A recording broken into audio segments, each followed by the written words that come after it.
everybody to know that we're starting the webinar and we are live streaming. So you let me know when you're already on live stream. Are you on it now?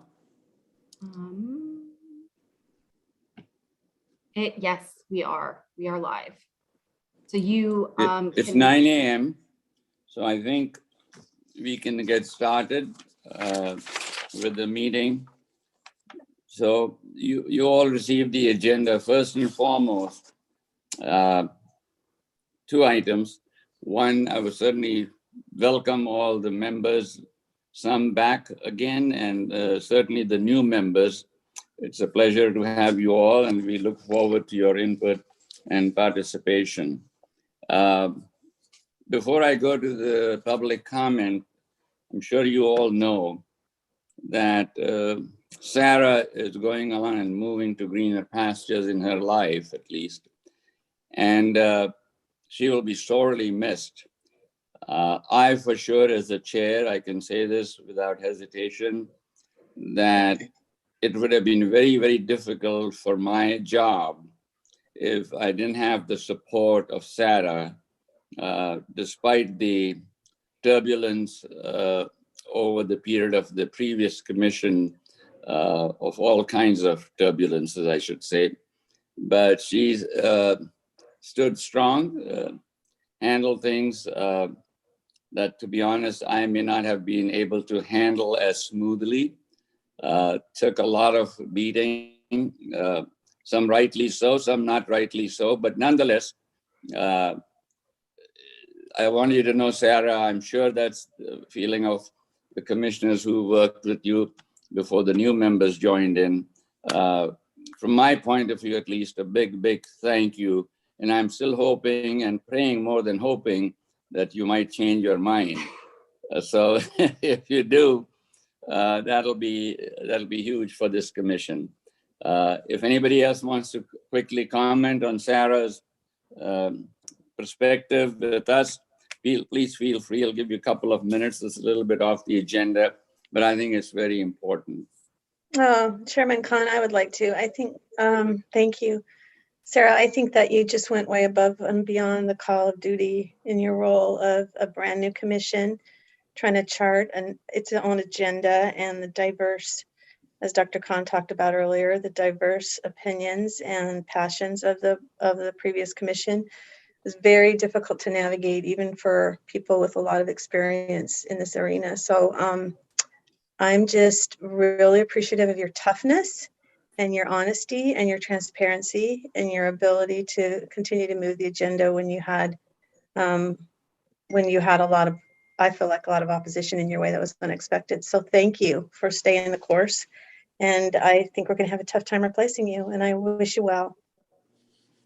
Thanks, Babette. Any other comments from previous commissioners? If not, let me know then. Chair Khan, I would like to say it's been a pleasure, Sarah, as well. And thanks for keeping us organized and on task. And you've done it in such a professional way, and your professionalism. And it's just been an honor and pleasure to work with you. And I'm excited about your next steps too. I think that's pretty cool. So I'm proud of you. And please stay in touch with us. If you ever need anything, we're here for you.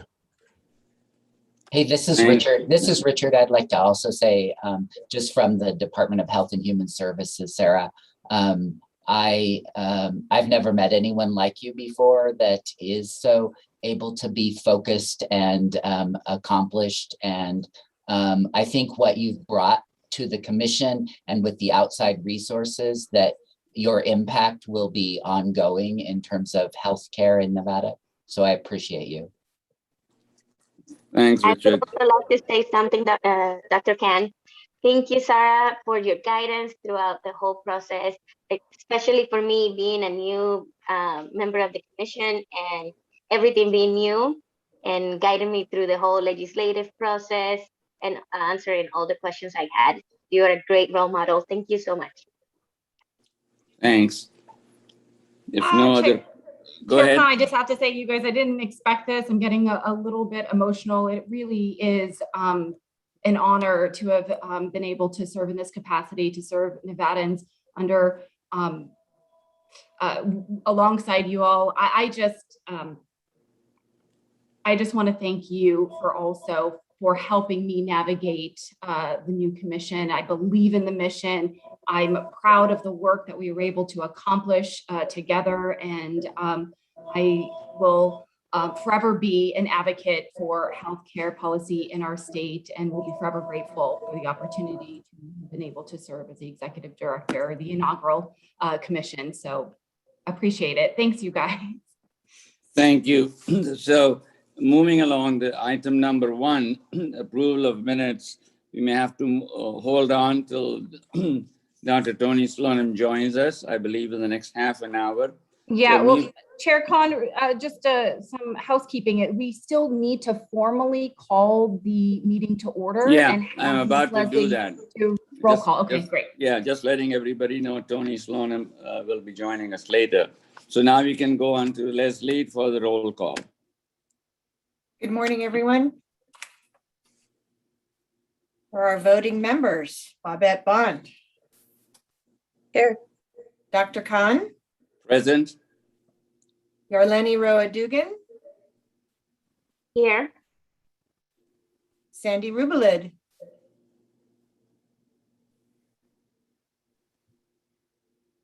I see you there, but I didn't hear you. You on mute, Sandy? Dr. Beth Slamowitz. Here. Dr. Slonim will be joining us in 30 minutes. Dr. Tiffany Tyler Garner. Present. Mason Van Howling, Here. Tyler Winkler. Present. Our non-voting members, Heather Korbulik, Here. Laura Rich. Here. Barbara Richardson. Here. And Richard Whitley. Present. Welcome, everyone. Okay, Leslie, thank you. I believe we have a quorum, right? Yes, sir. Okay, good enough. The next item on the agenda is public comments. I just may want to remind folks who may be in the north or south for public comment. We allocate 3 minutes for each person wishing to make a public comment. And we like to follow that as strictly as possible, given the time constraints of the agenda. So let's move on. In the north, do we have anybody for a public comment? So Chair Khan, let's give folks a moment. I just want to let everybody know that if you would like to speak during public comment, go ahead and press *9 if you're joining us on phone. And if you are an attendee on our webinar, go ahead and raise your hand at this time. And one caveat that we have that Chair Khan, I glanced over, was that this public comment is reserved for items listed on the agenda. If you wish to speak on items that are not on the agenda, but within the jurisdiction of this commission, you will have an opportunity to do so at the second public comment period. Thank you. So looking for public comments in the north? In person or otherwise?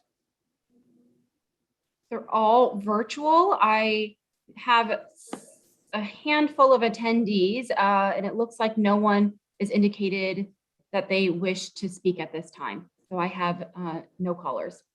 No callers from north or south? Correct. Okay, that's the case. We can move on to the next item is item number 3. So the introductions. So we have a few new members present now in this newly created commission. So we would like to go ahead and request them to, speak at this time for their introductions. Chair Or Khan, the other option is Leslie can call out their names and they can speak. Chair Khan, if you don't mind, can we table the introductions from individuals until Tony joins us as well? And there is an opportunity under Mr. Baylett's presentation. Got it, under got it. agenda item Yes, 4. yes. Okay. Okay, perfect. Yeah, we can do that. So then But the item, go ahead. I would be happy to go straight into my discussion of the commission's responsibilities and duties. Perfect. Go ahead. Let's go ahead. Okay, well, welcome, commissioners. It's so nice to see so many returning faces. I'm very excited for this work to continue, and it's been a while. So the commission, the last meeting you guys had was on May 19th, and I would like to at least take a moment to formally congratulate the commission for the passage of their 2 legislative matters from the last, from 2021 legislative session, which is Senate Bill 5 and Senate Bill 40. I think the passage of both bills are landmark achievements for the state's public health system, and it provides patients with more information and access than ever before. So I would be remiss if I didn't give congratulatory remarks, because your last meeting was just before the end of session. So congratulations to the commission for that work. What I would like to say is that this commission now has been restructured with the passage of Assembly Bill 348. There are 12 voting members of the new membership. 9 appointments have been made. So there's still 3 outstanding appointments. For anyone who is watching and for the public, this is also a public service announcement to please go ahead and apply to be on the commission. If you're interested, you can go to our website, ppc.nv.gov, and find a link on where you can submit your application. The 3 remaining appointments that need to be decided is a member of the general public, a patient advocate, and there is also a vacancy for 1 member who is a physician or registered nurse who primarily practices at a federally qualified health center. I am going to go ahead and just share my screen, because although I feel like I can say all of your responsibilities by memory, I don't trust it. I've only had 1 cup of coffee. So I'm going to go ahead and pull this up, and I can share this with you all after the meeting as well. But these are some notes. So the agency responsibility is outlined here. The commission was originally created through Senate Bill 5 in 2019. Assembly Bill 348 did make some changes to the membership. One of those changes, or made some changes to the commission. One of those changes is switching the location of where the commission sits. It previously was under the governor's office, but there was a shift to move it over to the Department of Health and Human Services. This was an administrative decision to align the commission more with other patient advocacy services in the state. So the commission is directly under the director's office. The main mission of this commission is dedicated to improving healthcare in Nevada through a systemic comprehensive review of the state's healthcare system and challenges initiatives surrounding the quality, accessibility, and affordability of healthcare statewide. This commission is also charged with making informed recommendations to the governor and legislature designed to improve healthcare for all Nevadans. Senate Bill 544 details the full scope and responsibility of the topics reviewed and assigned to the commission. It's also been codified into law under this statute. So you guys will have a reference to that. What is going through the codification process now is the details and changes to this commission made under the passage of Assembly Bill 348. I just want to do a high-level overview so you know it's kind of housekeeping rules and things that you need to keep in mind and consider as this commission gets its full appointment. This bill does require that the commission formally adopt bylaws. And there's also a new requirement that this commission must submit to the director and annually update a plan to increase access by patients to their medical records and provide for the interoperability of medical records between providers of healthcare in accordance with the requirements of HIPAA and any other applicable federal law and or regulations. Specifically, these recommendations must concern the analysis and use of data to improve access to the quality of healthcare in the state without limitation, using data to establish priorities for addressing healthcare needs, and 2, ensuring that data concerning healthcare in the state is publicly available and transparent. Most notably, I really want to emphasize that this bill designated the commission as the sole state agency responsible for administrating and coordinating all matters relating to the state's participation in the Peterson-Milbank Program for Sustainable Healthcare Costs. Specifically, the commission must collaborate with the Milbank Memorial Fund, the Peterson Center on Healthcare, Baylit Health, and any other persons and entities necessary to administer and coordinate matters relating to this participation. And then also help make decisions concerning the allocation of financial and technical assistance provided by the program. And as a refresher, our participation in this program grants the state $200,000 worth of analytic funds. What I would like to highlight is that I have been designated as the state's lead in helping to, I'm so sorry, I'm having technical difficulties.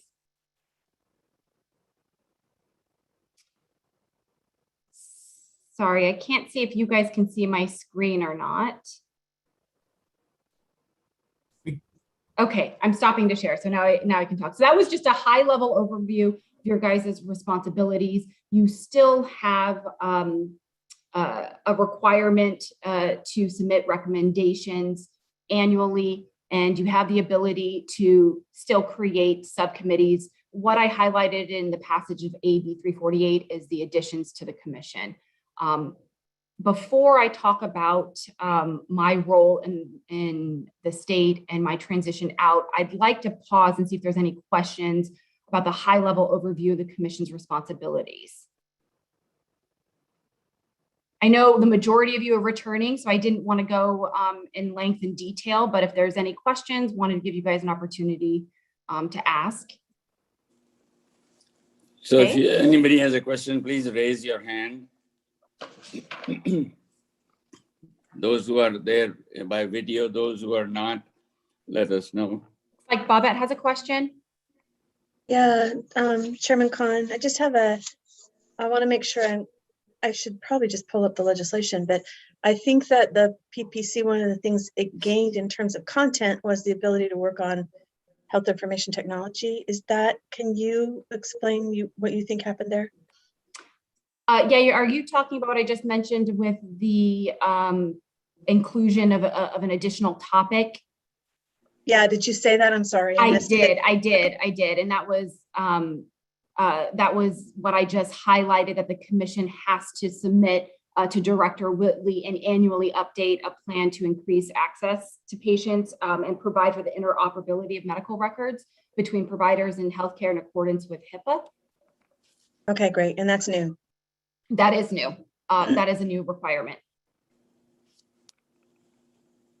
Thanks. Anybody else? Don't see anybody. Go ahead, Sarah. Okay, so as you mentioned before we started the meeting, I am transitioning out and stepping down in my current role effective November 2nd. So my last day will be November 1st, and I have been formally designated as the state lead to help with the state's participation in the Peterson-Milbank Program for Sustainable Healthcare Costs.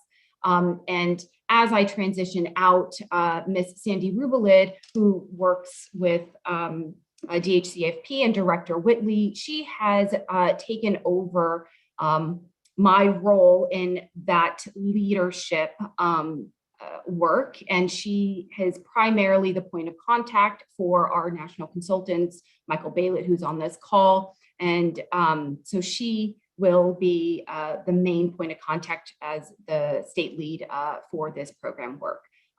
We are still in the process of finding my successor. There's ongoing efforts for that. And but as I transition out, I really want to make sure that the state has all the resources they need to continue our work. So Ms. Sandy will be taking on that responsibility. And in discussions with Chair Khan, one of the things that I think would be helpful is having a designation of a vice chair to assist with this work and with the communication with Chair Khan. And so on the agenda is a actionable item for your consideration in formally designating Ms. Sandy Rubelid as vice chair. So Chair Khan, I don't know if you are prepared to go ahead and ask the commission for a motion on that. I think we can take care of it right now. As Sarah mentioned, the designation of a vice chair of Sandy. Do I have a motion to approve that and a second? Then we can have a discussion if there is any. Do I have a motion? Motion to approve, Chair Khan. Is there a second? I'll second that, Chair Khan, with some discussion. Okay, thank you. So discussion on this motion is on the table. Any discussion, comments, observations? If anybody has them, please raise your hand, or if you're online, please identify yourself. I see none, and do you? Chair, it looks like Ms. Tiffany Tyler Garner. Go Good ahead. morning. I'm sorry. With me being new to the commission, I really don't have context for this vote. And so I either abstain because I don't feel like I should be weighing in without context, or it'd be helpful to have a little context for what. Sarah, you want to address that? Sure, yeah. So the context is Sandy is a state employee. She works with DHCFP. She's a deputy administrator, and she works with Director Whitley. She has been someone that I have worked with in my participation as a state lead for the Peterson Millbank program.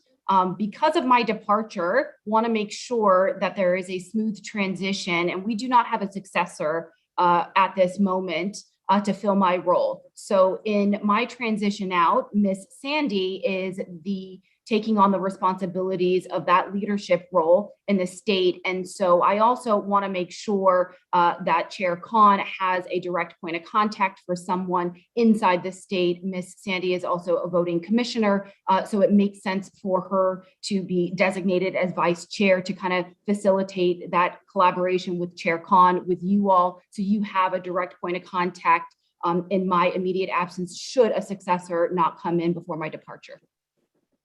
And you do have the ability to reevaluate this at your next meeting. Anytime you can bring it up, but that's the context behind her designation as a vice chair. Great. Right. If any other comments before we take vote? So Chair Khan, this is Mason. So it sounds like this is, kind of looking out for Sandy, this is, and Director Whitley's on the call as well. So this is an additional duty for Sandy in addition to her current role, and hopefully she understands there is a lot of time and injury. I'm sure Sarah mentioned that to you, Sandy. So hopefully you know what you're getting yourself into, but we appreciate you stepping up. But I agree with Tiffany on the question on just the context around this particular move. And it's nice to have somebody that's inside that's able to have those connections with the Department of Health and Human Services as well. Yes, thank you. Thank you, Mason. Any other comments? See none, hear none. Also, Sarah? Did you hear anybody on the phone line? Nope. I think you're okay to see if the commission would like to approve.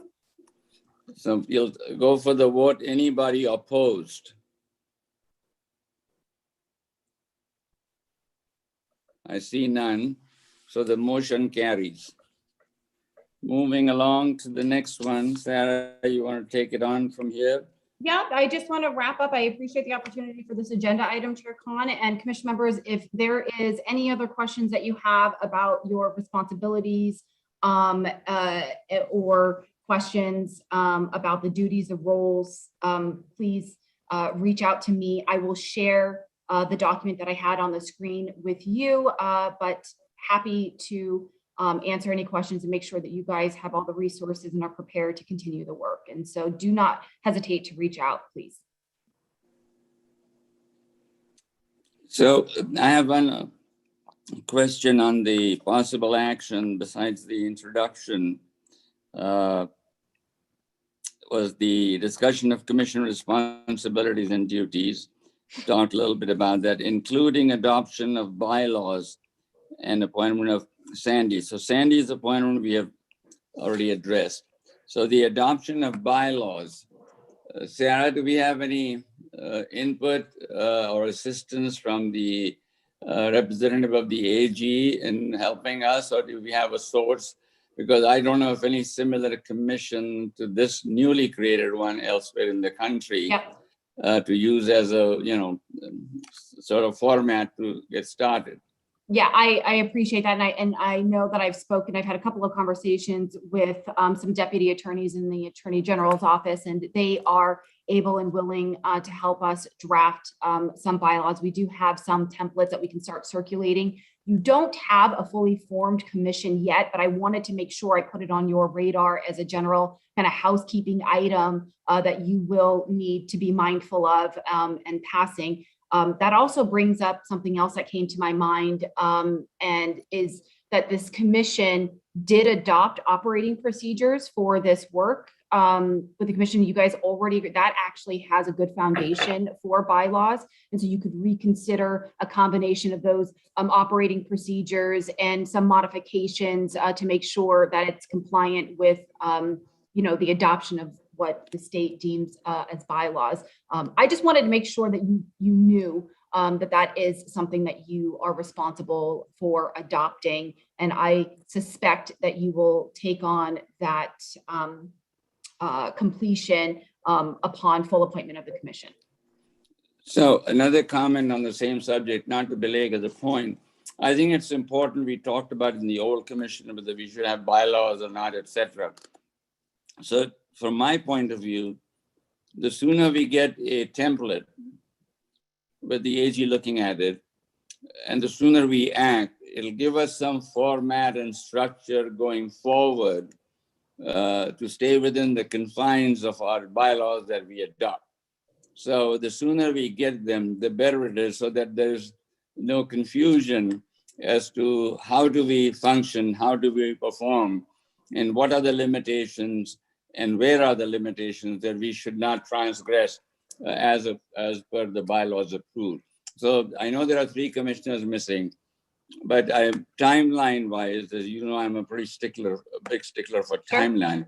If we get some template and it's sent out for the 9 members to review as soon as possible, by the time hopefully the other 3 come in, we would have had some sense of direction already, and they can add in their comments. My concern is, I don't know what the timeline or limited timeline the governor has for himself to appoint the other members, but that should not delay our starting the homework on the bylaws. Great. I think if I can propose recirculating the operating procedures that the prior commission did adopt, I think that is a good foundation. And then so that way you have that review. I will loop in the attorneys too that can help guide us. And I Suzanne, I don't mean to put you on the spot, but I also think, just for clarity, that the commission still may be able to adopt bylaws even with just 9 appointments. Do you have any opinion on what the best practice is for the commission in regards to that? I do think that that the commission would be able to adopt bylaws. As far as voting goes, a quorum, a majority, etc., is determined by the number of members currently appointed as opposed to the number of total membership spots on the public body. Yes. Okay. So I do think that could happen even if the entire commission is not fully appointed. So that's great if we can, Sarah, I know you're leaving on the 2nd of November, but if you could do us a favor, get our guidelines we adopted and a template or 2, and if any members have access to some templates, then we can forward it to all of us and we can start looking at it, and hopefully by the next meeting, we'll have some idea of which direction we want to go. I don't expect us to approve it in one meeting. That's why the sooner we can get going, the better it is. Any comments from the commissioners? Yes. I Yeah. agree. I mean, I agree that we should get a draft if we can in front of us, and then any guidance from the state and the AG's office about, key pieces. I think we've talked before about a conflict of interest provision.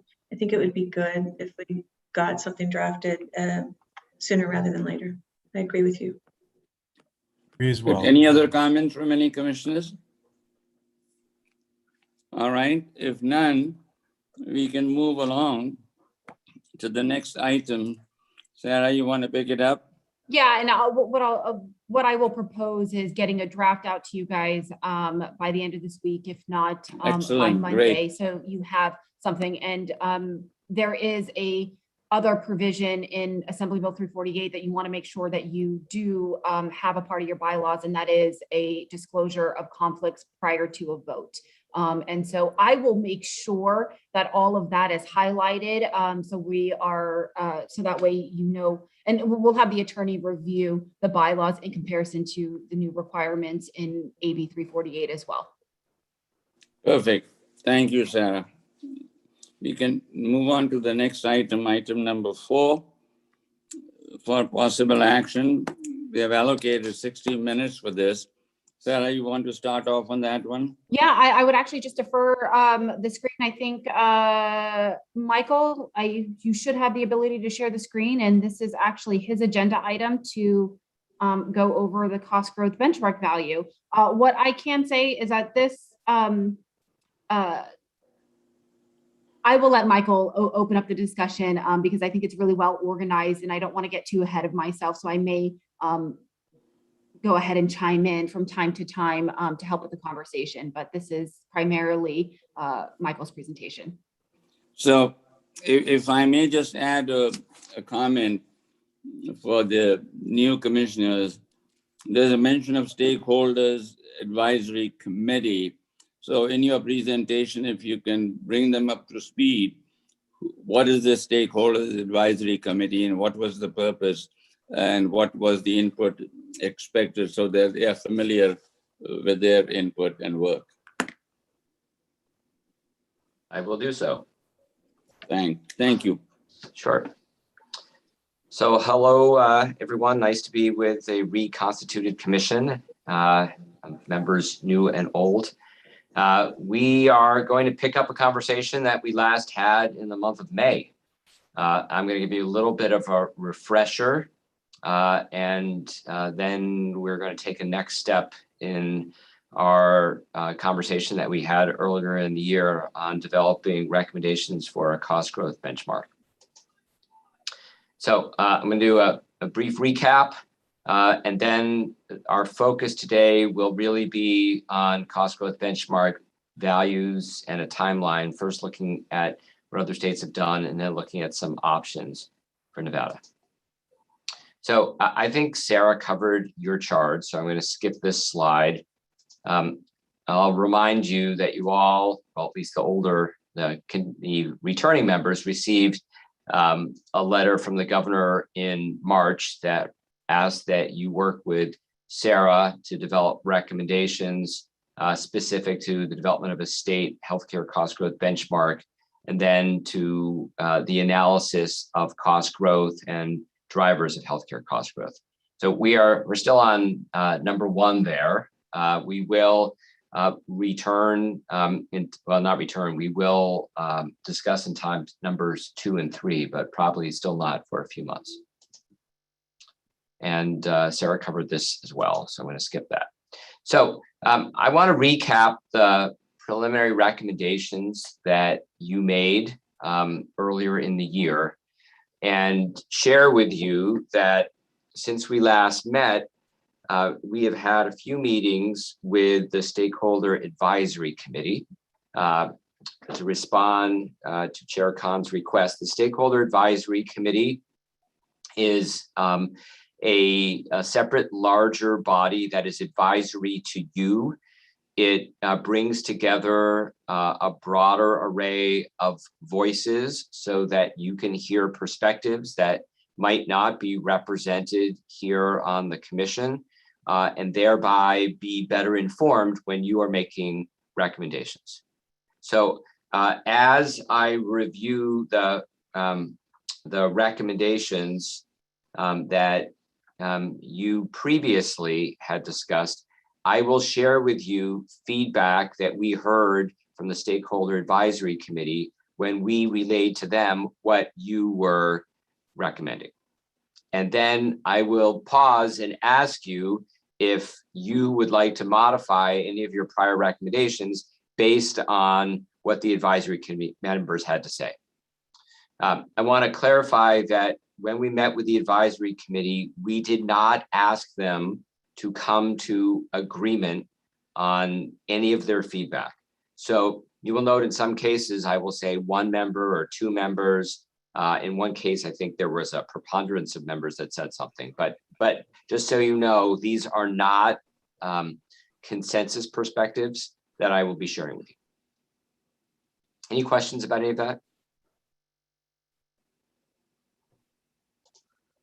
Okay, so I'm going to start here. These were the very first recommendations that you formed.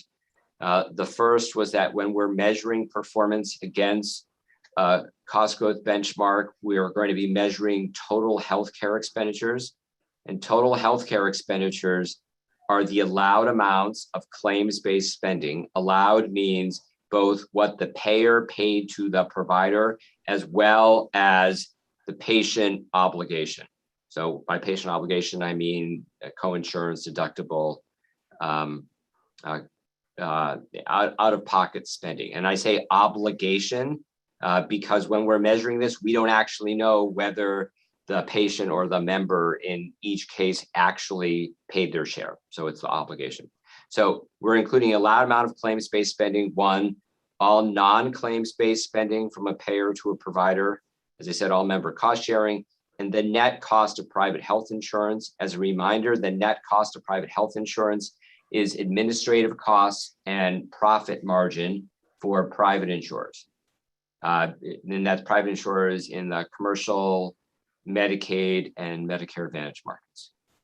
So that was the definition that you recommended. It is consistent with the definition in all of the other cost growth benchmark states. You also recommended that total medical expenses be defined as a subset of total healthcare expenditures. So what it doesn't include is the net cost of private health insurance. So this is just looking at medical spending, no admin, no insurer profit. And it's to be reported net of pharmacy rebates, because pharmacy manufacturers make rather large rebates to Medicaid and to commercial payers. Okay, sorry to interrupt. If I may request, I hope everybody, especially the newer members, are familiar with this cost rebates and understand what it means.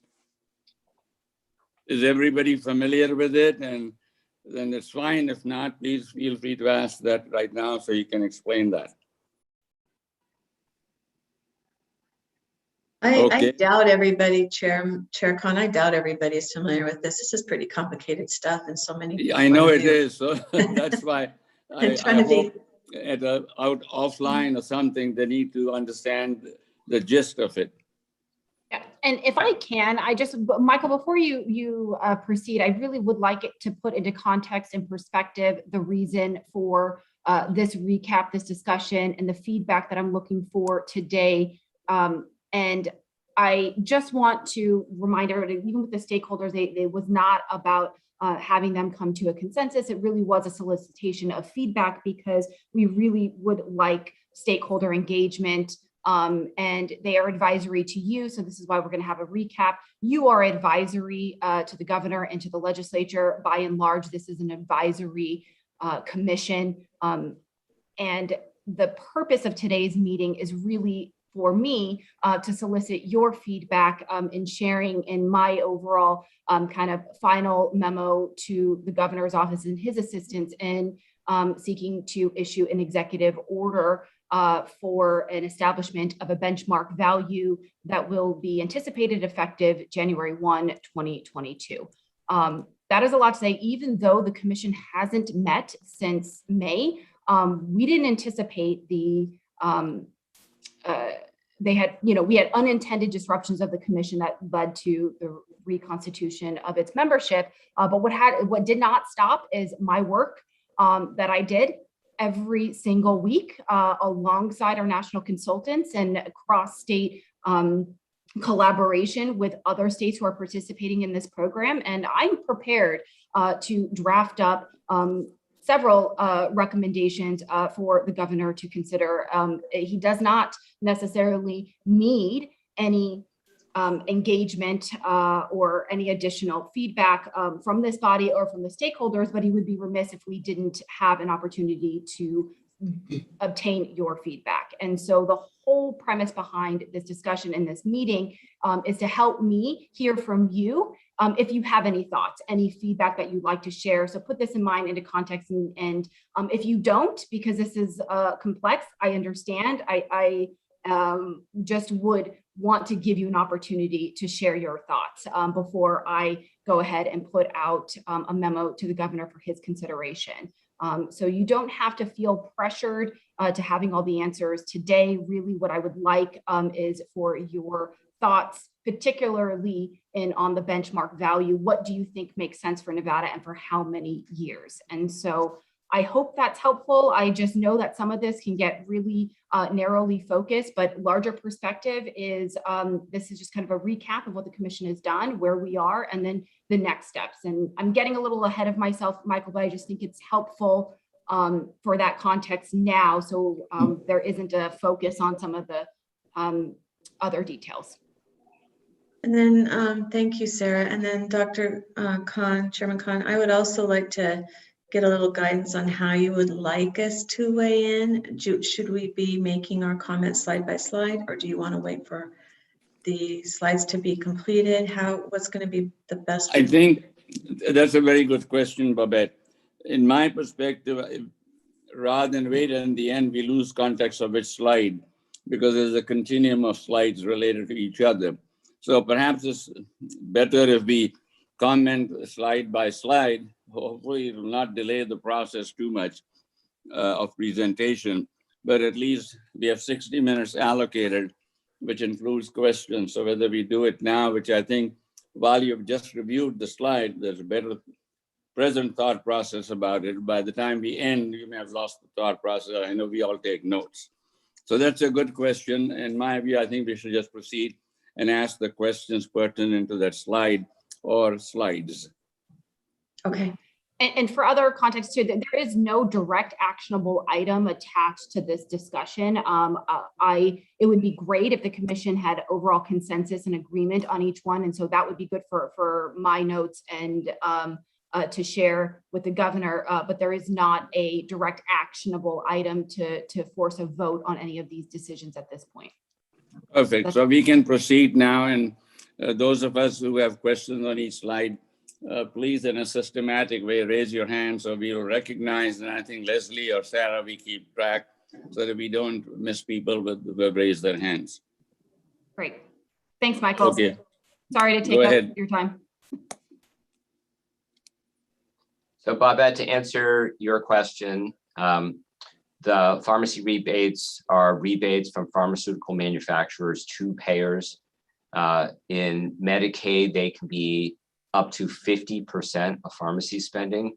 In the commercial market, they tend to be less, around 15%, but they are sizable relative to total pharmacy spend. And so if we want an accurate calculation of spending, we really need to net out the rebates. No, I think that's good enough. Just a general, it gives everybody a general idea. Mm-hmm.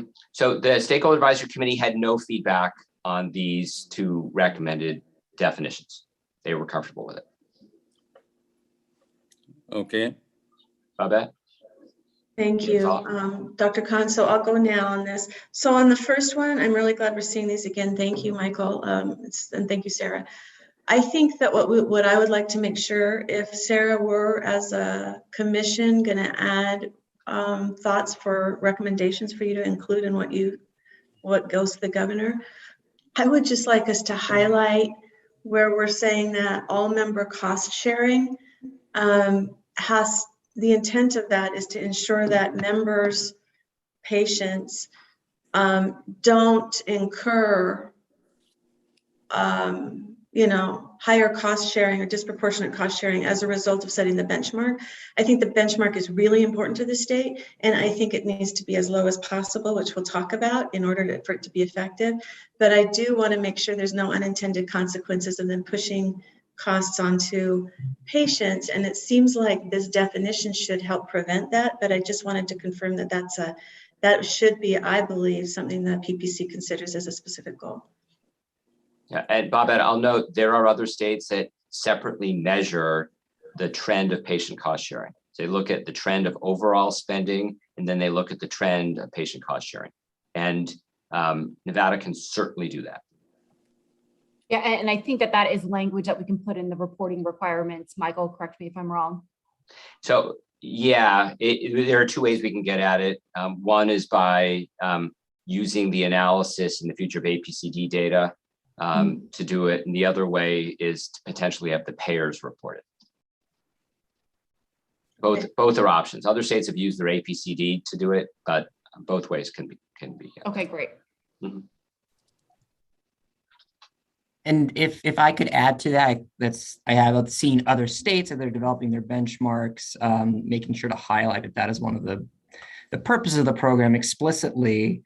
And just because we're on this slide, I want to clarify that so our total healthcare expenditures and total medical expenses, it doesn't necessarily capture like a consumer's premiums. Is that correct? Right. It's only related to service payments. Right. So I guess that's something to keep in mind, that we do want to be cognizant of, are those going up as a possible consequence of the benchmark? Right. So there are a bunch of things we're not capturing. We're not capturing premium payments. We're not capturing spending by people without insurance. We're not capturing providers' costs for delivering services. None of those things. We're only capturing payments that go from a payer to a provider entity. Bobette? Sorry, I'll be done in a second, but I appreciate this. So I believe that we could also, as the PPC, because we're supposed to be about patient protection, include in our recommendations that we would like some way to separately track if there is an unintended increase in premiums because we've set a benchmark. We would want to know how to follow that. And I understand why it's not in here, but I also understand that we're responsible for the whole comprehensive impact, right? Yeah, so you could, in your recommendation, state that in general, there should be a plan for assessing unintended consequences, right? That's a big umbrella term that can capture lots of different outcomes. Right, and I think that's a great point, Bobette, and we can definitely include that note. And I think that you can have a deeper discussion as a commission after the executive order has been issued on how to report performance against the benchmark, and then having more deeper conversations about that at that time. Yes, and I agree with Bobette. I would support making sure that we do not add any extra cost to the patients due to the benchmark. Yeah, I mean, if anything, the benchmark should be reducing costs to the patient. Hopefully, I mean, on paper for sure, right? So we just want to make sure nothing gets triggered because it's so complicated. Yeah. That we should be watching premiums, and we should formally, I think the PPC should formally state that impact to the patient specifically should be included in our ongoing evaluation oversight. Mm-hmm. Okay. I want to note that we've only been allocated 60 minutes to talk about this, and the big topic is actually the benchmark values. So right. Before the alarm goes off, I want to move us along. Okay, so also as a reminder, you recommended that these 6 sources of coverage be included. I'm not going to read them off. There was one recommendation from one advisory committee member that the state correctional health system spending data be broadened to include local government healthcare spending. I don't know whether that's operationally feasible or not, but would like your thoughts on whether you think that the state should explore broadening the inclusion of healthcare spending in correctional health beyond the state to local government.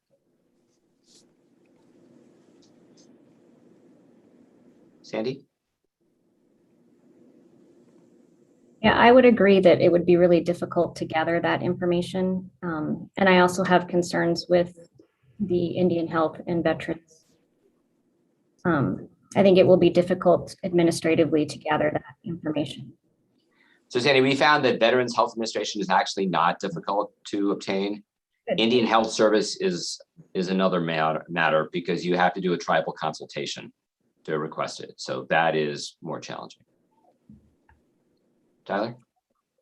I think generally our animating principle is that we want to try to capture as much as we can. I think other states, when if we're just at a recommendation level, I think we can, put something together that, as long as the data is reportable, consistent across, the other data sets we're using, replicable over time, just some kind of language that says that we could appreciate that it's hard to get, but we do want to try to include this information.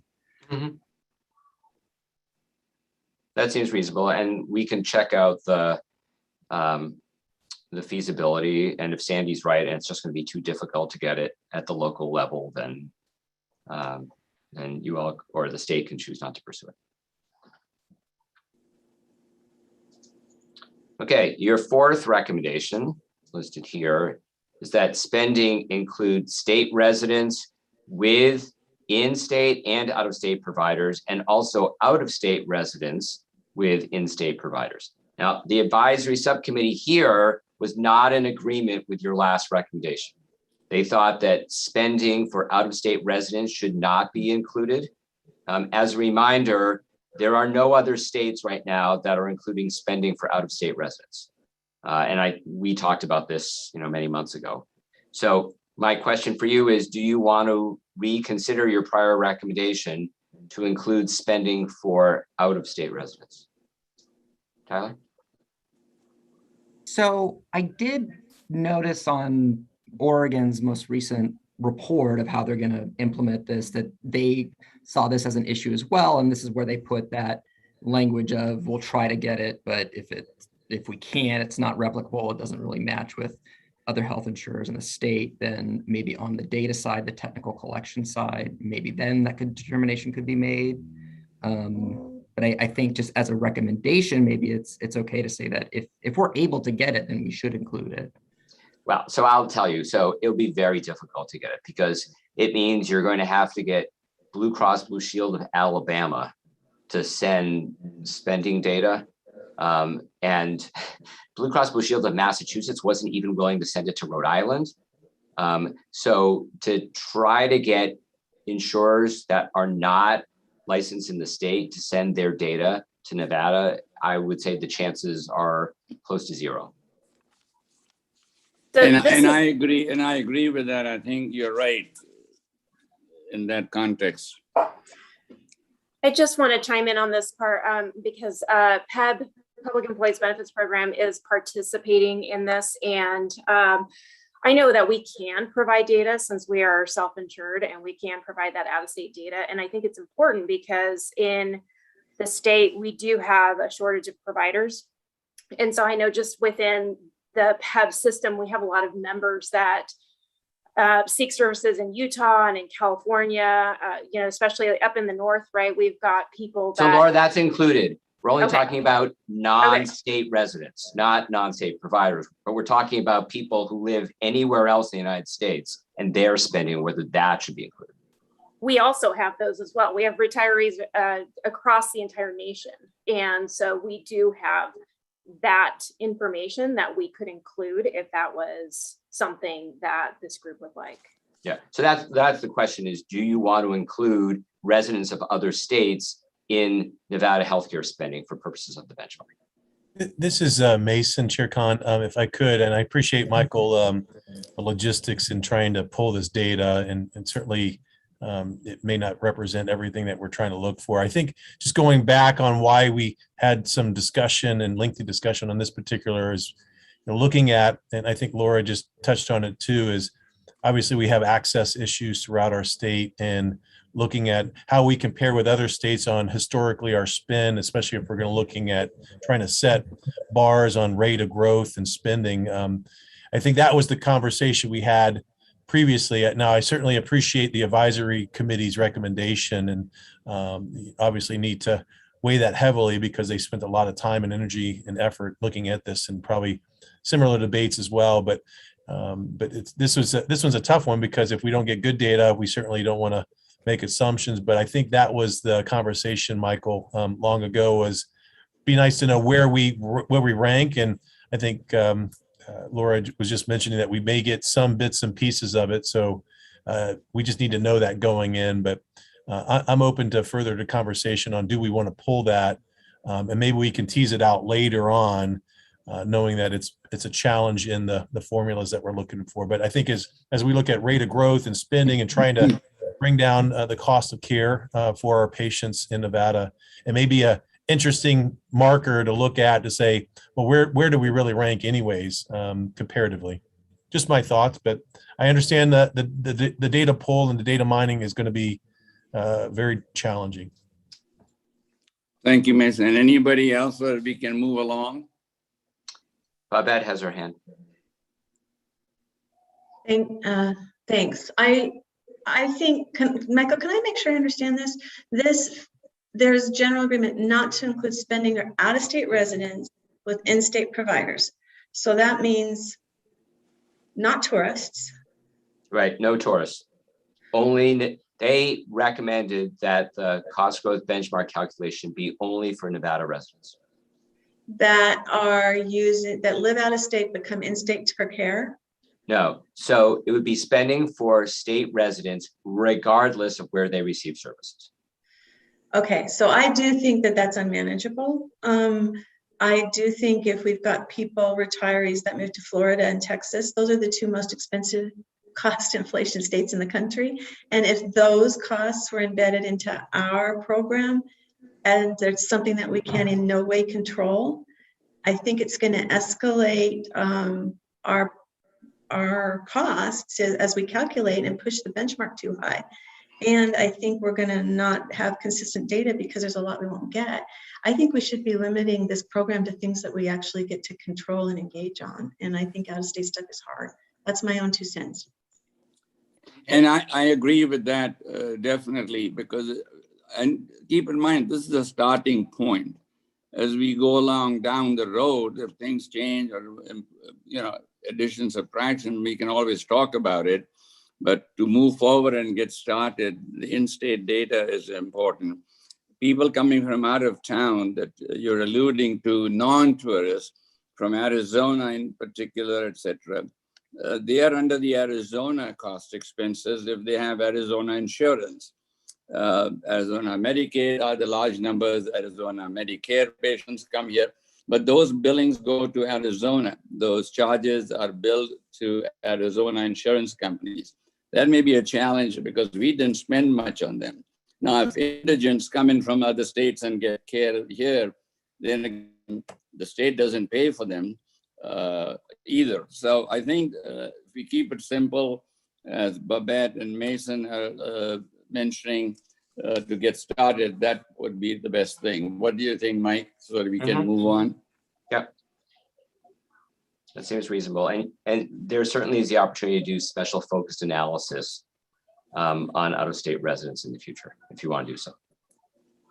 All right. So the fifth and penultimate recommendation that you made was to tie the healthcare cost growth benchmark to the gross state product, which is the forecasted future state economic growth.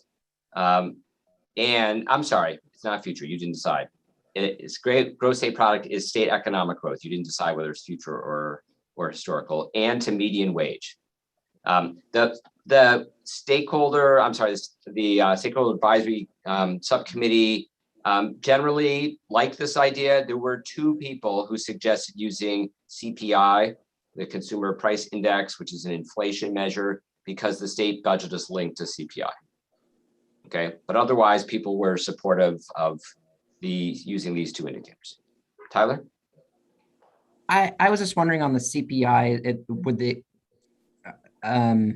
just on how it tracks inflation and not just the rising costs of certain baskets of goods? Did anyone kind of get into that more? They didn't specify which measure of CPI. There are lots of versions of CPI, but they didn't specify. Right. So, okay. Okay. All right. And I'm going to touch upon, I'm going to give you a scenario with CPI later on, just so you can see what it looks like. Okay. All right. Your last discussion, and you did not reach recommendation, was whether to use historical or forecasted values of economic indicators. We had one member of the subcommittee recommend using historical because forecasted values take into account historical values. That's true.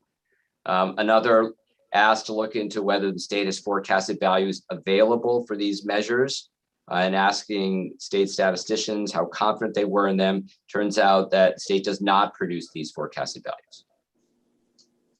So we did look into that. Okay, so I'm going to jump ahead. I'm going to actually skip the next slide because I think we covered that. So before we start deliberating on some of your choices, I would just want to note that this is a description. Oh, I'm sorry, Tiffany, go ahead. Thank you. I just wanted to inquire, will there be a time when we do agree upon whether historical or forecasted? Yes. What the process will be? Yes, in a little while. Okay. Yeah, on a few slides. So before we start talking about the recommendations we'd like you to make today, I just want to note this is the composition of the newly formed PPC. You can see that of the 12 positions, 3 are vacant, and you can see here which are the vacant positions that we have. And for those of you who are here, that you can figure out why you're here or which criterion placed you here. And I thought perhaps before we start deliberating, it would be worthwhile for you all to know each other a little bit. So I wanted to invite the new members to just briefly introduce themselves. Briefly, please, because our time is ticking. But if you would briefly introduce yourselves, that just seemed right before we start deliberating on making recommendations. So Tiffany, since you spoke last, would you introduce yourself? Thank you. Good morning. My name is Dr. Tiffany Tyler Garner. I'm currently heading the Children's Advocacy Alliance, a 23+ year independent, nonpartisan child policy advocacy organization where we have a focus on improving conditions for children in the areas of early learning, health, including mental health, child safety, as well as economic well-being. I've served in a number of capacities prior to that, and I'm looking forward to supporting this work. Thank you. Thanks, Tiffany. Tyler? Good morning again, and again, just trying to be brief. My name is Tyler Winkler. I'm an attorney with the Legal Aid Center of Southern Nevada, and I work at the Vegas Strong Resiliency Center. We were originally set up to help those affected by the October 1st, 2017 shooting. Just this last legislative session, though, well, maybe getting ahead of myself, but now we're working towards being the first state victim rights center to help anyone affected by violent crime. Again, I'm very, very happy to be working on this commission. Thank you. Thanks, Tyler. Beth? Hi, I'm Beth Somlitz. I am currently the Senior Policy Advisor on Pharmacy for the Department of Health and Human Services. I work in pretty much any area in the state that touches pharmacy, and anywhere that I can advocate for the profession of pharmacy. And I'm happy to be here as well. Thank you, Beth. And Sandy? Hi, I'm Sandy Rublid. I am a Deputy Administrator with the Department of Health and Human Services. I've been with the Nevada Medicaid program for almost 20 years, and I am very excited to work on this commission. Thanks, Sandy. Did I get everybody who's new? Okay. So let's venture forth. So for the remainder of our discussion, what we would like you to make recommendations on today before the governor issues an executive order are what should be the benchmark value or values and for how many years should the benchmark value or values be set. So that's for today. In future meetings, we're going to talk about 1, 2, and 3 here.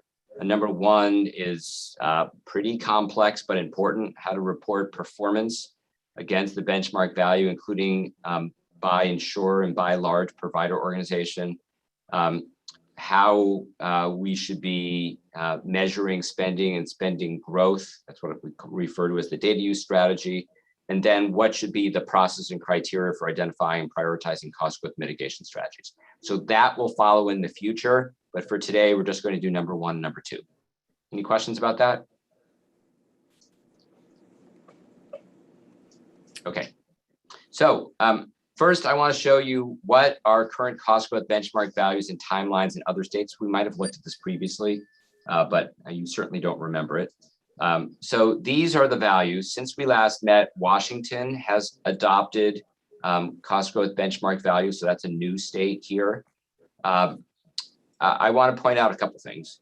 One is the cost growth benchmark values in Rhode Island.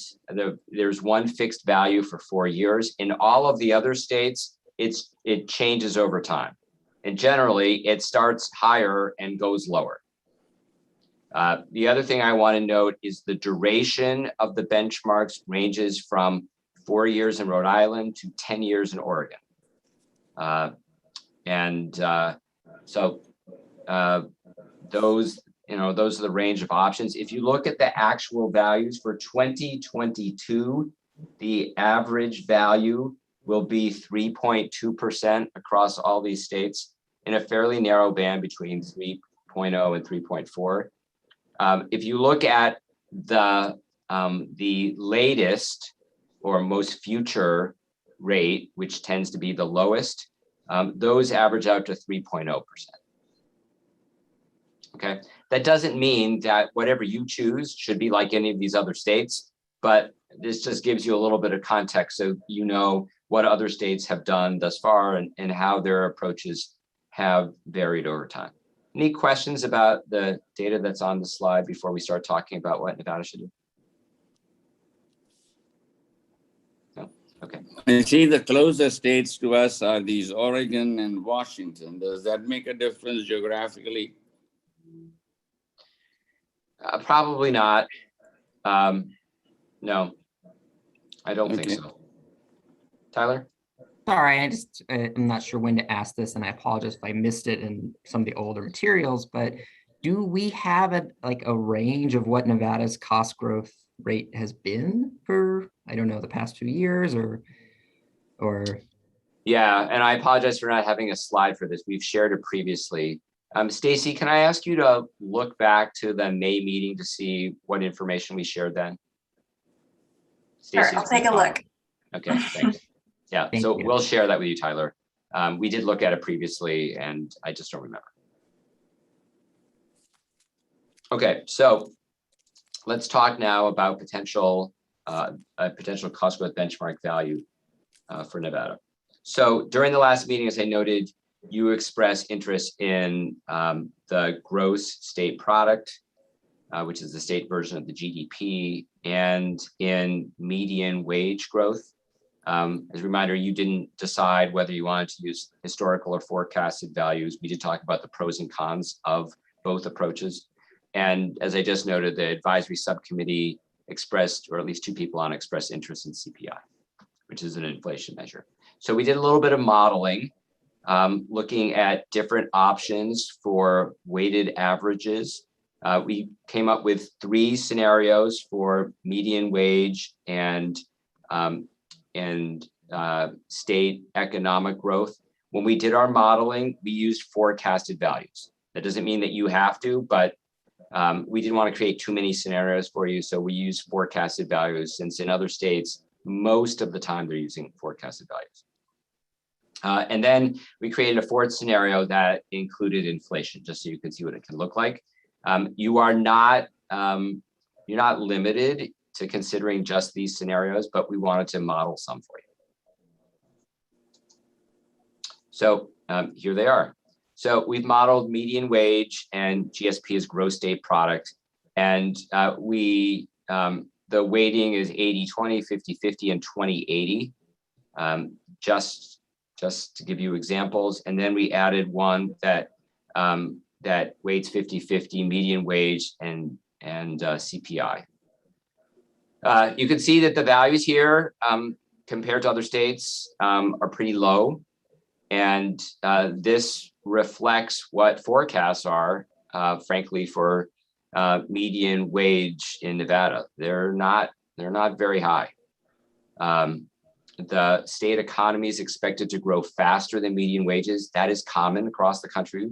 Right now, when you look at economic growth across the United States, the people who are benefiting most from it are people with higher wages.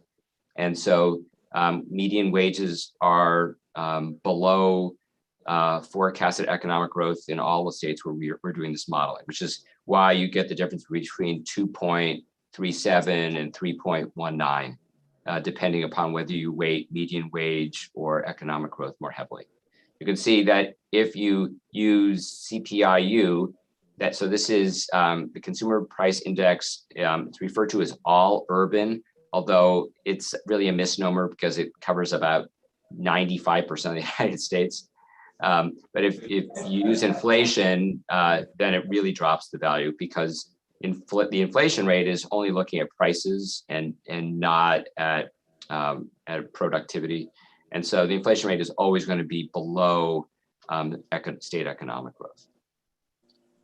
So that's an overview. I will note just one other thing that recently the states that have adopted cost growth benchmarks more recently have gravitated towards this median wage GSP combination, and Connecticut and Washington both adopted number one here. That is 80% median wage, 20% gross state product. Again, that doesn't mean that's what you need to do. I'm just giving you that information as context. So the question that I have for you is what combination of economic indicators do you want to consider? It doesn't have to be either any of these four scenarios. For how many years do you want to set the benchmark? And then finally, as we saw in the couple slides back, there are some states that have stepped values. For example, in Connecticut, their 80-20 median wage and gross state product forecast equals 2.9%. So it's higher than your 2.4%, rounded. But what they decided was for the first year, they were going to add on 0.5%. And then the second year, 0.3%. And then the next 3 years, they're just going with the 80-20 calculation, 2.9%. So you have three questions, again, to consider. What indicators and in what combination, for how many years, and then do you want to modify the value at all? Michael, Chair, through you, if I can ask Michael a question. On your last comment, why did those states do those modifiers of the 0.25 or the 0.5? And I think, what we've been going through for the last 2 years definitely is an exception, and hopefully get normalized with staffing costs, supply costs. And I can tell you, running a hospital right now, premium pay and just being able to get some of the things that we need at a bedside with some of our supply chain is going to be a major issue for us over the next 12 months on our ability to deliver some of the care that, things like Ensure that are nutritional items to gauze and other supplies, but just finding providers has been a challenge. So is that modifier, can you explain why those states may have put those modifiers in? I think you've got it right with the median wage and the GSP of the 2080, or wherever we end up, that's right. 20 to 80% is something for discussion. It looks like most of the states are earning in the low 3%, but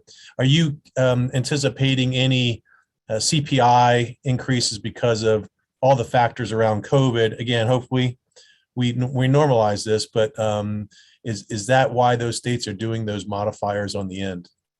So most of them, I think Washington's the exception, but most of them did this before, you know, the current labor supply chain problems that providers are having.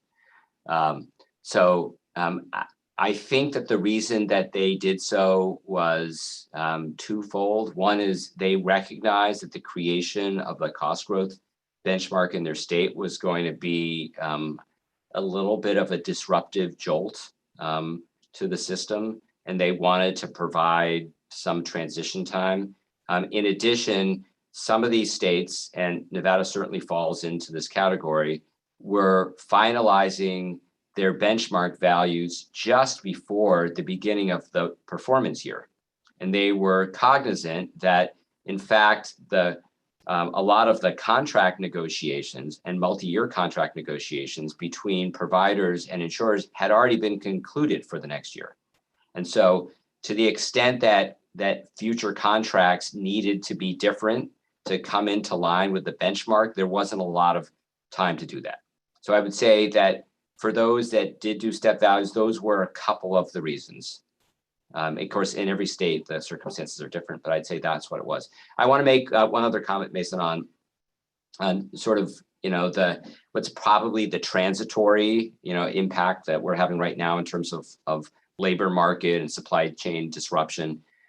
More broadly, the states that had cost growth benchmarks in place pre-COVID have said, we're not going to be changing our values. Instead, we're going to contextualize performance when we report it out for this you know, anomalous pandemic period.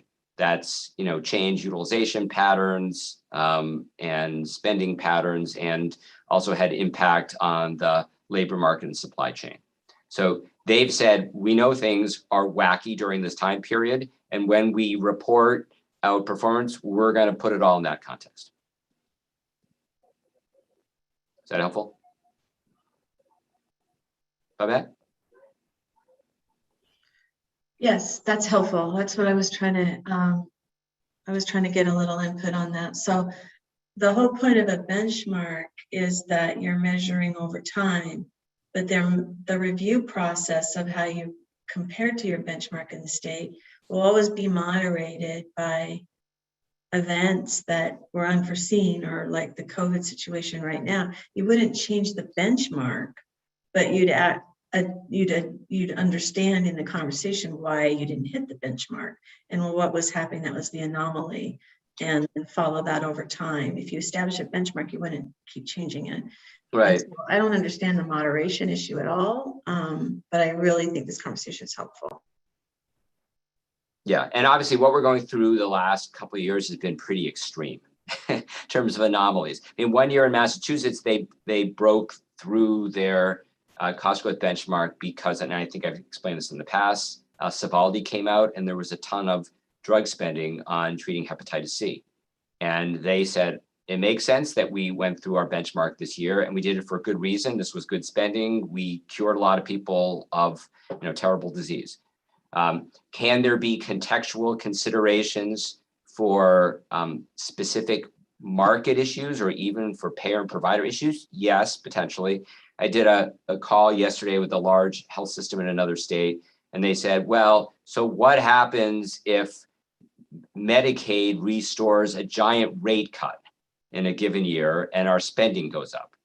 And I said, well, that would be appropriate contextualization for your state for that 1 year if the Medicaid trend all of a sudden bumps up. Tyler. And just on this point of what I've seen in other states, even in the states where they have an enforcement provision for their cost growth benchmark, they carve out explicitly that there are justifications for, you know, not hitting the benchmark or looking at what are reasonable costs that would go over the benchmark. So it's definitely, you know, it's just, we'll be able to take in any new information, especially considering COVID. But still have a cost growth benchmark that achieves what we want it to do. Yeah, I mean, this needs to be fair. You know, if we're creating a benchmark and then measuring organizations relative to it in addition to the state, then it needs to be a fair methodology. And so if there's a exceeding of the benchmark for reasons that are justified, then that needs to be identified and considered okay. What we don't want is exceeding the benchmark for reasons that don't seem to be reasonable. All right, anyone want to weigh in on what you think should be the methodology on those 3 questions that are identified for getting, well, actually, before we go there, let me tell you what the advisory subcommittee said, because I haven't shared that yet. So they were not in agreement on any approach. There was no consensus, but there were a few opinions that were called out. So you can see them listed here. They're, you know, they range from starting at 4.2% to having a flat 2.37%. So they were really all over the place. Some additional thoughts. You know, there were some people who liked the step down approach. There were other people who said, no, it should just be flat because there are no penalties for exceeding the benchmark. And so let's just keep it simple. And then there were a couple people who, you know, consistent with Mason's comments, said, hey, right now, the pandemic's driving up workforce costs, and there's going to be pent up demand, and speaking to the broader context that we were just discussing. All right, so I'd like to go back to the questions of what Michael, value for how many years? Yeah. Sorry, can I also chime in and just say that following that stakeholder meeting, and it was yesterday that I received a formal recommendation from DHCFP, and I would really want to make sure that we captured their recommendation as well, which would be considered setting the benchmark at 3.2% for 4 years. And so that wasn't captured on the previous slide, but our state Medicaid office, 3.2 for 4 years is their recommendation. Okay, which is essentially the third scenario here, because we're probably going to round up. I don't think we need to go to 100th in the percentage. So it's essentially the third scenario. So Babette, sorry. Dr. I'm sorry, Babette, Khan. Tiffany had her hand up right before you. Okay. So we'll go to you next. Tiffany? One clarifying question. It'd be helpful for me to have just a little more context, and I'm sorry I overused that word. But for example, if we went with option 1, we are saying when we do that we believe it should be weighted 80% because of blank and 20% because of this. It'd be helpful to have, and the implications are the following. Should we select that? Can we talk about each of these? Yeah. So let me speak generally to what these 2 indicators mean. So if you are picking a cost growth benchmark that's linked to median wage, you're saying that healthcare spending in the state shouldn't grow any faster than your medians, Nevadans' wages are growing. So the healthcare should not be taking up a bigger chunk of take-home pay than it already is. And it's already taking up a huge chunk. Okay, so that's what it means if you pick median wage.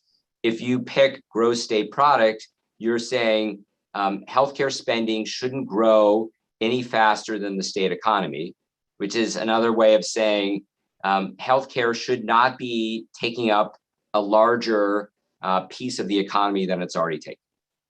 It should be growing as fast as all other industry in the state is growing. Okay, so if you put them together and do a weighted average, you're sort of valuing both. And the question is, which one do you want to value more? Is that helpful? Okay, all right, Babette.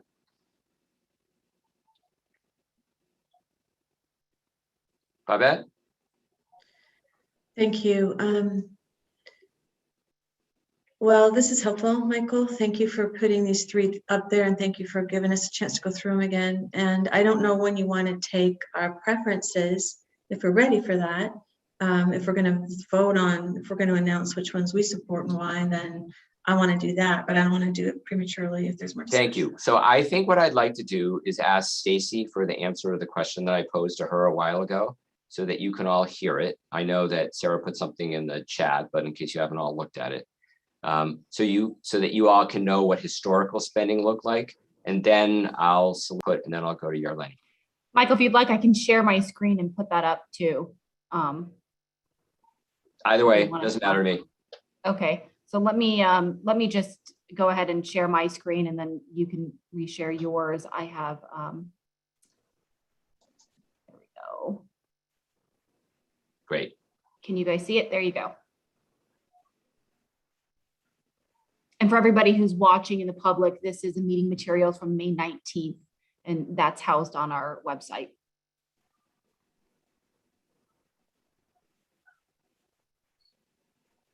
So we can see here that actually for a pretty long time period, Medicare and commercial were pretty consistent, 2.6, 2.7 for Medicare, 4.1 for commercial.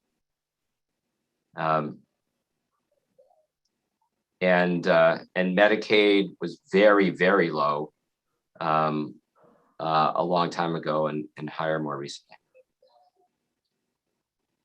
I will say that these patterns are the patterns that we see in other states as well. That Medicare is usually the lowest and commercial almost always the highest.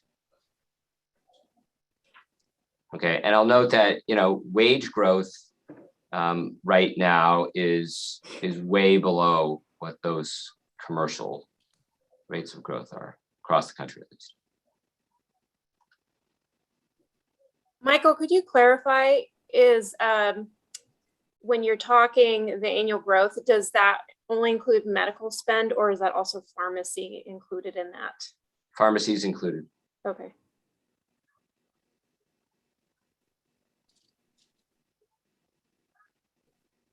Okay, so you can write down those figures if you want, keep them in reference, but why don't we go back to the presentation I had. So Sarah, thank you so much for that. If you wouldn't mind taking it down, and I'll go back to sharing my screen. Yep, you got it. Okay. All right. Okay. Go ahead. I think Babette was about to tell us her recommendation. Yes, I'll go first. I'll be the brave one here. So I think that Nevada is unique in terms of the workforce and the variation in wages. And I think that what you said, Michael, is where our focus is, which is healthcare should not be expanding or continuing to expand faster than wages. And it's pretty much been a runaway train. And the whole reason we're invested in this is to try to reduce the cost of healthcare overall for our members and let wages grow into the cost of healthcare, and for our health plans, which negotiate for healthcare dollars, and for the state, because as long as the state is trending higher on healthcare costs than anything else, we're not going to be able to do the other things that the state needs to be able to do. And healthcare costs take up too big of a slice of the state budget. And so for those reasons, we really lean towards one. We think the median wage in Nevada is critical and should be the most highly considered piece of the formula, because wages are unique here, and healthcare costs are disproportionately impacting wage. So we want number one, and we like the GSP tied to that. So that would leave us at 2.37. And I think that we would like that to hold for several years. We don't want a variation or a moderation or a step down. We'd like to just get one thing in place that we can monitor for 4 or 5 years. That would be our preference. I think our concern now that you're bringing the Medicaid preference in, I'm surprised that it's that high. I see because of the Medicaid costs why that might be, but the whole point of the benchmark is to pull costs down. So if we don't have a low benchmark we're just adding inflation into the, like, for example, the Medicare market. If it's operating at a much lower price than the 3 point whatever.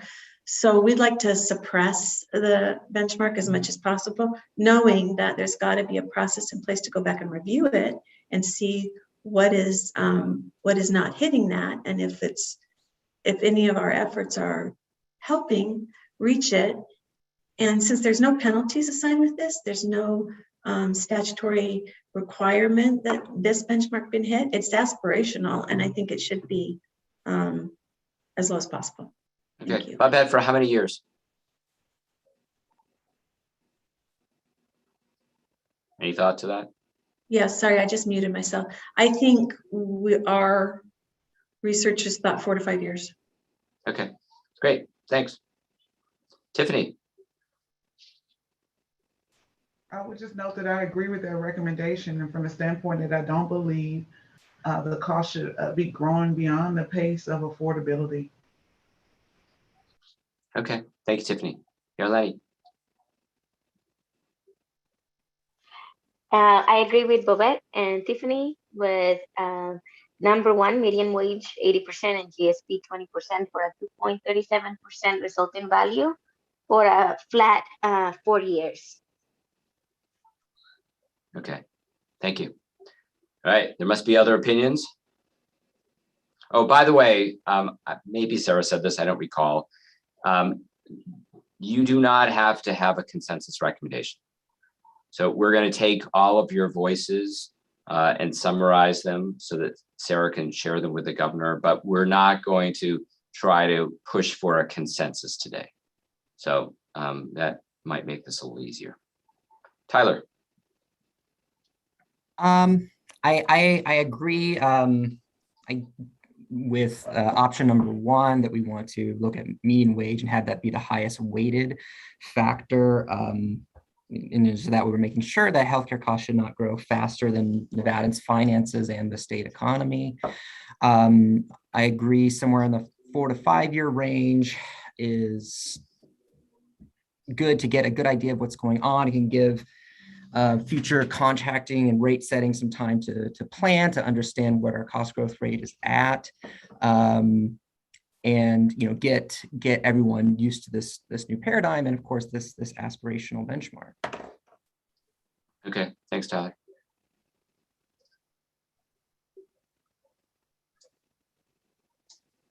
Anybody else before we move? I think Tony forward? just put his hand up. Welcome, Okay. Tony. Hi, you guys. Sorry to have been late, and thank you, Michael. It's great to be with you guys again. I think that first of all, thank you. This is obviously a very important topic as we try to manage healthcare expense. I think my concerns in particular on the economic indicators around wage are related to the things we've just been through over the last 18 months. With the increasing pressures we're having on wages at the front line of healthcare in the context of the pandemic, and the external reliance statewide on premium labor, including on agency staffing needs that we've had. I don't know that we've seen the end of that. So I'm a little bit concerned about weighting it as heavy as 80%. Certainly understand the rationale for trying to bring this into some space, but would argue for a more moderated approach to wage. And so for that purpose, would go 2 to 3 down a little bit. Again, mostly because, and I think if I understood you correctly, Michael, and this is a question, this is a 5-year look back to set this? Yeah, so the questions before you, Tony, are what value for how many years, and should it be a flat value or should it be stepped, meaning that it, at least in other states, starts higher and comes down? Yeah, so if I had to put my nickel down, I guess that's what you're asking me to do, I would lean towards 2 to 3, and I'm fine with a term that's 4 to 5 years, but I think that there also needs to be an escalator in there. We haven't yet, I don't think we've seen the end of pandemic wages in healthcare. And so moderating that a little bit, I could be happy with 2 or 3. Mm-hmm. Okay. I hope that was gray enough for you. No, I got that. No, 2 or 3 for 4 to 5 years with a step down provision that starts a little higher, comes down. I think you need to, I think that we need to, that's a long term, right? But we're new at this. Right. All of us are new at this. And so I think you have to weigh in some balance point for an escalator in case you need it, because you don't know what we're even, that 4 to 5 years is a long term, I think, in my opinion. Lots can change in that amount of time. And so that's what I would. Thank you. Okay, thanks. Sarah? I just have a question. Dr. Sloan, if you could provide a little bit more context in your thoughts behind the step down approach and why you find value in having a step down approach. Absolutely, Sarah. So I think there's a couple of things. One, we, again, this is a new effort. We're following other states where in many ways they're not emblematic of healthcare in Nevada, neither in our rural context nor in our poor performance in healthcare quality. Just last week, Nevada ranked 51st in the nation for child mental health. And so if we take the position of advocating for our patients and our people, I think there needs to be, I certainly want to control costs.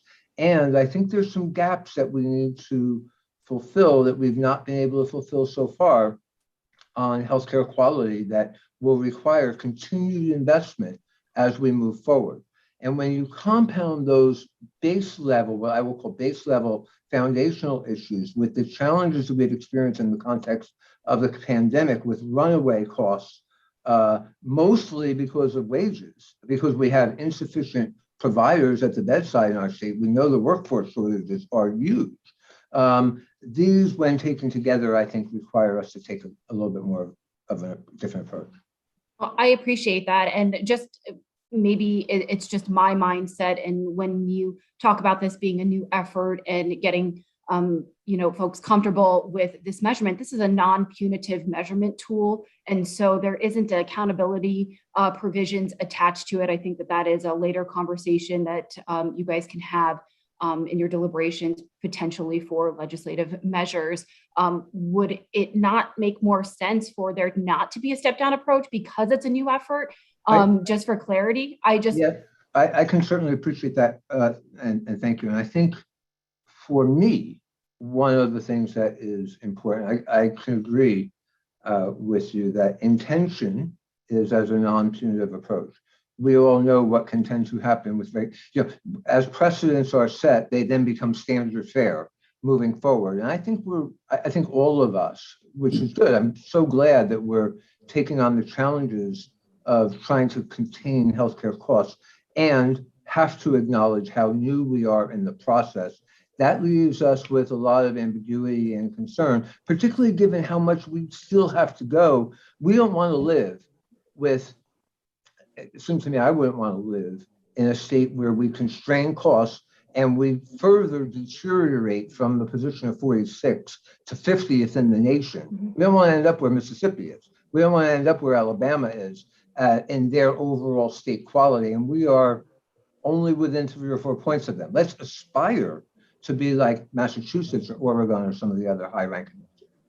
Okay, that makes, I appreciate that perspective. And it sounds like in my way of explaining it in a less sophisticated way, it's just really to account for no unintended consequences and taking a slower approach. So this is Dr. Khan here. So we are over an hour almost. So do you have anything else that we need to deliberate on or questions so we can try to stay close to the time allocation? Chair Khan, I just would just throw in my very brief comments related to this, and I appreciate listening to everybody's thoughts on which formula we should use. I would just look at both of these, the gross state product and the median wage, and I remember early on when we set out on this journey, we looked at a lot of state benchmarks data as where we ranked in quality and outcomes, and providers, but also wages. So I would just remind the commission that what do we have control over?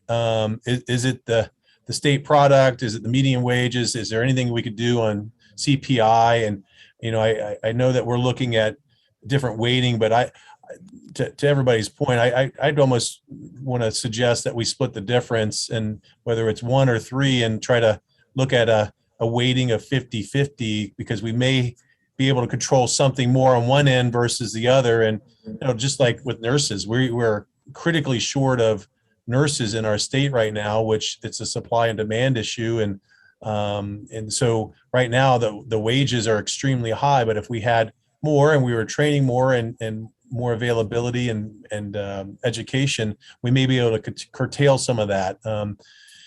So I would just, you know, I would say maybe we kind of shoot for number 2 and split the difference between both the conversations, but what can we control? And then you got a 50-50 weight on both ends on some of these things are not controllable right now. So just my thoughts, but we'll keep it moving, Chair Khan. I know we're over time. All right. Anything else, but Mike? Well, how much more do you have left? I see. Well, we're almost at the end. I think we just want to see if there's anyone else who wants to weigh in. Sandy has her hand up, and Tyler. Thank you, Michael. I just wanted to agree with Mason. I think splitting the difference makes a lot of sense. I think as a start, this is a good start, and having it over 4 years makes a lot of sense as well for consistency. Tyler? Thanks, Sandy.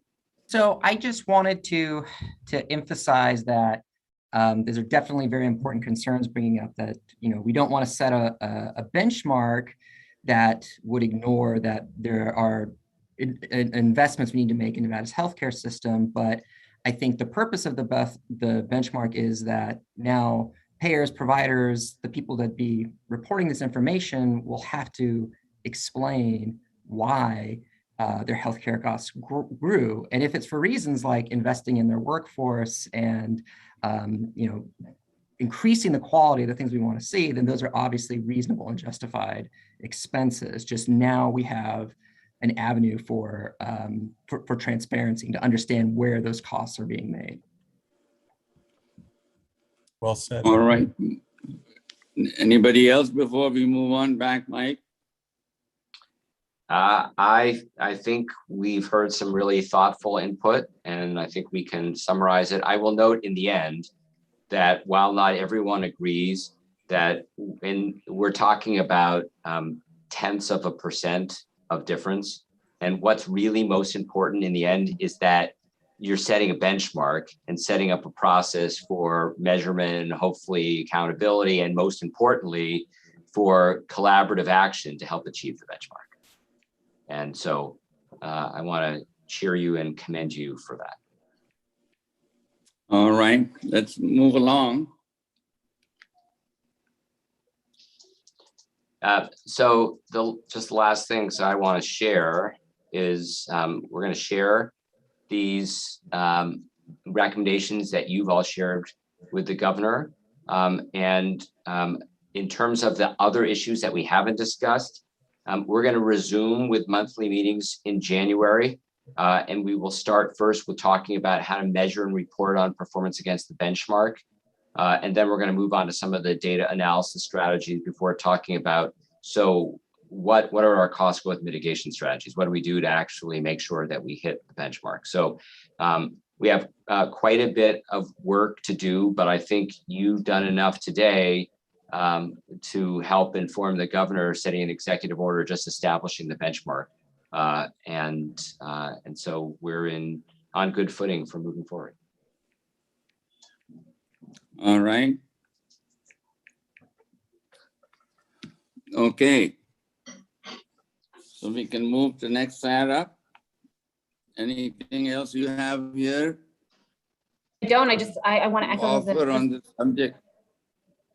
Yeah, sorry. I just want to echo the comments of what Michael just said and really appreciate your guys' engagement and commitment to establishing a benchmark value in our state that will really help with a measurement tool for us. And so thank you. Yes, thank you, everybody. I think really this was very, very productive. In a lot of ways, very instructive for a lot of us, and informational on some real issues of the state and cost of healthcare, etc. So I think this should help Mike and his team to come back with some narrowed down version for the governor and CC to us, obviously. It's primarily meant for the governor. Having said that, I think we are doing pretty good with time on the subject we have in front of us. Go ahead, Sarah. So I was just going to say, upon closure of this agenda item, if you could reopen up agenda item 1, and that would be the approval of the May 19th minutes when you're ready. Yes, actually we are ready since Dr. Slonim is now on. So I think you got, all of us got copies of the minutes. For those of us who were present at that meeting, I think those are the ones who need to be voting on this. So, Mr. Chair, I'd like to make a motion to approve the May 19, 2020 Patient Protection Commission minutes. Excellent. A second? I second. This is Yarleni Rodrigan. Great. Any opposed or any modifications from anybody? Seeing none, the minutes are And I just want to clarify for the record that the commissioners who are newly appointed, could you please state your abstention from this vote formally for housekeeping and records? This is Tony Slonim. I abstain. Identify yourself, your names. Dr. Slonim, you should not be abstaining. You were at that meeting. I meant for Commissioners Tyler Garner, Commissioner Winkler, Commissioner Rubelid, and Commissioner Samowitz. This is Sandy Rubelid. I abstain. This is Tiffany Tyler Garner. I abstain. This is Tyler Winkler. I abstain. This is Beth Samowitz. I abstain. There were more than that. Nope, that's it. That's it? That's it. And you can move forward with approval of the minutes from the remaining commissioners. Thank you. Okay. So I think we got the vote of the older commissioners, not in age, but in terms of the commission. I just want to make sure for the record. So that motion carried. I think there were no opposition to approval of those minutes. So I don't think we voted. Aye. I think we got a second, but I don't think we voted. Oh, okay. That's So we can just vote for now. clarity purposes. Let me just do a roll call vote for the remaining commissioners. So I have Commissioner Bobette Bond. I approve. Commissioner Mason Van Howling. Aye. Commissioner Yarleni Roadugan. I approve. Commissioner Tony Slonim. Aye. And Chair Khan. I approve. Great. Thank you. Okay. So thanks for keeping me on track on these things. The next item on the agenda is the public comment, believe it or not. So Great. do we have any, again, just a reminder for anybody for public comments, 3 minutes for each person, focused on the subjects and on the agenda items of today. Anybody in the north? Yep, and for clarity, this is the public comment period for any items on the agenda or any items within the jurisdiction of this commission. If you are joining us via Zoom, if you're joining us via Zoom, you can go ahead and raise your hand now if you wish to speak during this public comment. If you're joining us on the phone, please press *9 to indicate that you would like to speak.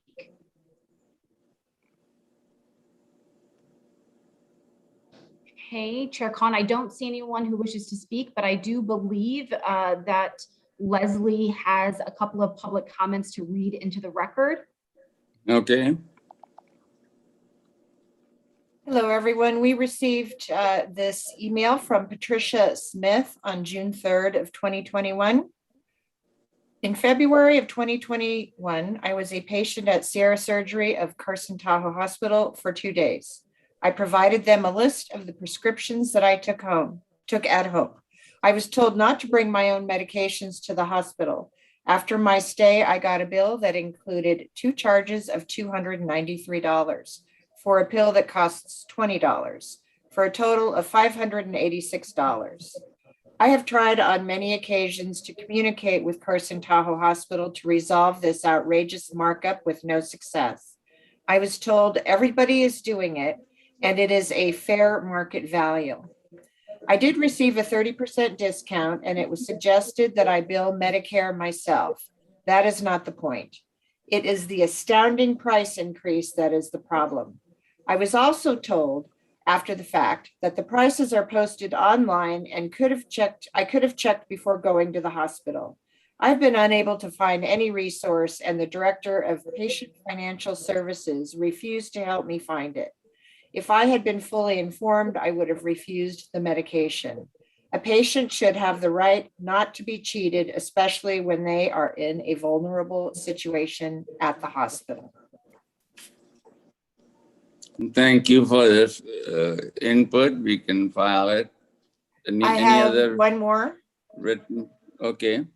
This is from Katie Mason and was sent to us September 8th of 2021.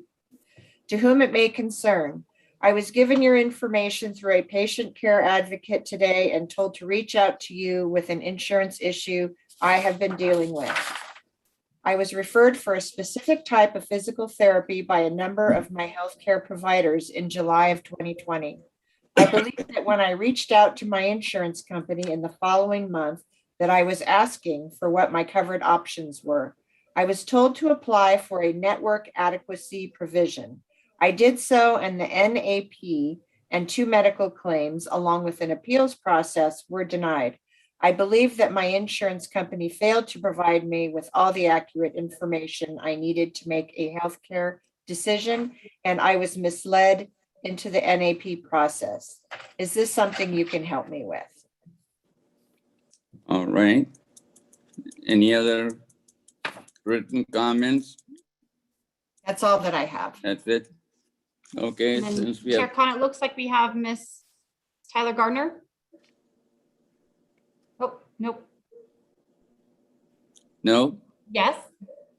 Sorry. Yes. Okay. A clarifying question as a new member. The concerns that we've just heard during public comment, what is our ability to address it and what support are provided to these individuals once they've written to us? Sure. So you can have a discussion about it. There's no actionable item that you can take during this agenda item. But Ms. Tyler Garner, if you want to do some additional follow-up for a future agenda item or discussion or individual patient advocacy efforts that we have, you can reach out to myself or Chair Khan in 2 ways. 1, how the state can navigate that, and 2, how the commission can navigate that. All right, any other comments? If not, and no new business from anybody?